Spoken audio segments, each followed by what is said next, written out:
ربنا لک الحمد کا کہہ کر پھر آپ نے 10 مرتبہ پھر پڑھنا ہے.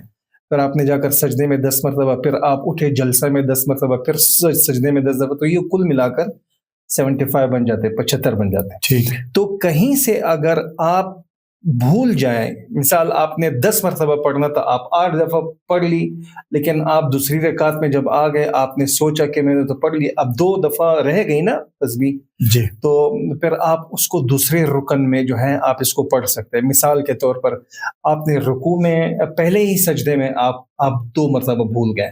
ٹھیک ہے. تو اب جب آپ سجدے سے اٹھے تو جلسہ ہے نا، تو جلسے میں بھی آپ نے 10 مرتبہ ہی تو پڑھنے. جی ہاں. تو علماء فرماتے ہیں کہ آپ نے جلسے میں نہیں پڑھنا ہے، کیونکہ اچھا. اس کے جو قریب ہے وہ مشترک ہو جائیں گے، کنفیوژن پیدا ہو جائے گی. ٹھیک. آپ نے دوسرے سجدے میں پہلے وہ 10 آپ نے پڑھنے جو پہلے ہی سے آپ نے پڑھنے، 2 جو وہاں فوت ہو گئے یہاں پر آپ نے ملا دینا ہے. ٹھیک. تو جو رکن نزدیک ہیں آپ نے اس کی تلافی ادھر کرنی ہوتی ہے. ٹھیک ہے. اور اگر انسان بھول ہی گیا کہ کتنی دفعہ مجھ سے رہ گئی ہے تو کیا عام نمازوں کی طرح سجدہ سہو بھی ہوگا؟ نہیں، یہ نوافل ہے. نوافل میں فرض نماز ہے، سنت ہے اور نوافل ہے. اس میں سجدہ سہو کوئی واجب آپ سے چھوٹ جائے، جی. کوئی سنت آپ سے چھوٹ جائے تو اس کے بعد آخر اتحیات میں آپ نے تو پڑھ لینا ہے. لیکن اگر کہیں پر آپ تسبیح ہی بھول جائیں 2 دفعہ 3 مرتبہ تو اس پر پھر سجدہ سہو واجب نہیں ہوتا. ہاں، اگر کوئی واجب آپ سے چھوٹ جائے تو جیسے دوسرے نوافل میں آپ سجدہ سہو کرتے ہیں، جس میں بھی آپ نے سجدہ سہو کر دینا ہے. اچھا، اب اس میں ایک کنفیوژن سر اور دور کریں کہ یہ تسبیح پڑھتے ہوئے ہم انگلیوں پر تسبیح گن سکتے ہیں یا کہ اس کو دل ہی میں گنیں؟ اگر میموری آپ کی اتنی اچھی ہے کہ آپ تخیل میں، خیال میں اس کو زبانی آپ یاد کر سکتے تو کر لیں. لیکن اگر آپ کے خشوع خضوع میں مسئلہ آتا ہے جی. کہ ادھر آپ کاؤنٹنگ کریں، ادھر آپ کے خشوع خضوع میں مسئلہ آ رہا ہے، تو علماء نے اس کے بارے میں یہ کہا ہے کہ جس طرح آپ یہاں پر ہاتھ باندھتے ہیں، ناف کے نیچے آپ ہاتھ باندھتے ہیں، تو یہ ہاتھ آپ کے یہ 5 انگلیاں ہیں.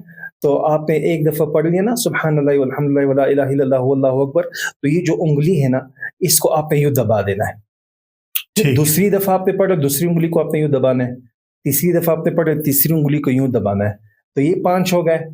اب دوسرے 5 جو آپ نے کرنے ہیں تو نیچے کا جو ہاتھ ہے وہاں سے بھی آپ نے 6 مرتبہ پڑھ لیا تو یہ والی انگلی آپ نے دبا دینی ہے.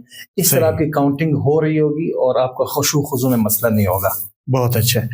اچھا سر، اس میں ایک چیز اور ہم دیکھتے ہیں کہ خواتین خصوصی رمضان میں خصوصی طور پر صلاۃ التسبیح کا گھروں میں اہتمام کرتی ہیں باجماعت پڑھنے کے لیے.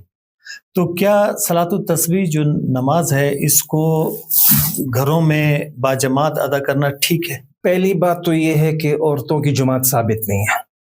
دوسری بات یہ ہے کہ نفل کی جماعت بھی آپ ثابت نہیں ہے.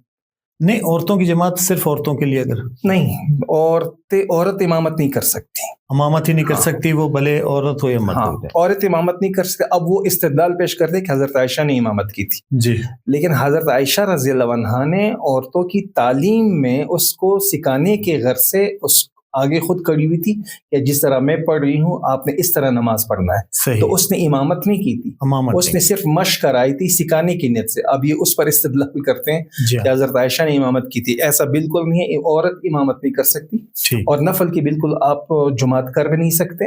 نفل کی تو جماعت ہوتی بھی نہیں، وہ تو فرائض صحابہ سے بالکل یہ ثابت بھی نہیں ہے. جی ہاں، یہ منفرد ہے. اس میں یہ انفرادی طور پر نماز ہے آپ کے اور اللہ پاک کے درمیان، اس کی بہت زیادہ فضائل ہے، لہٰذا یہ منفرد یعنی اکیلے ہی آپ نے پڑھنی ہے.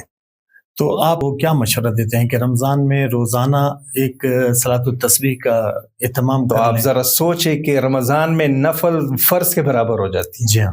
اور ایک فرض 70 فرض کے برابر جو ہو جاتی ہے.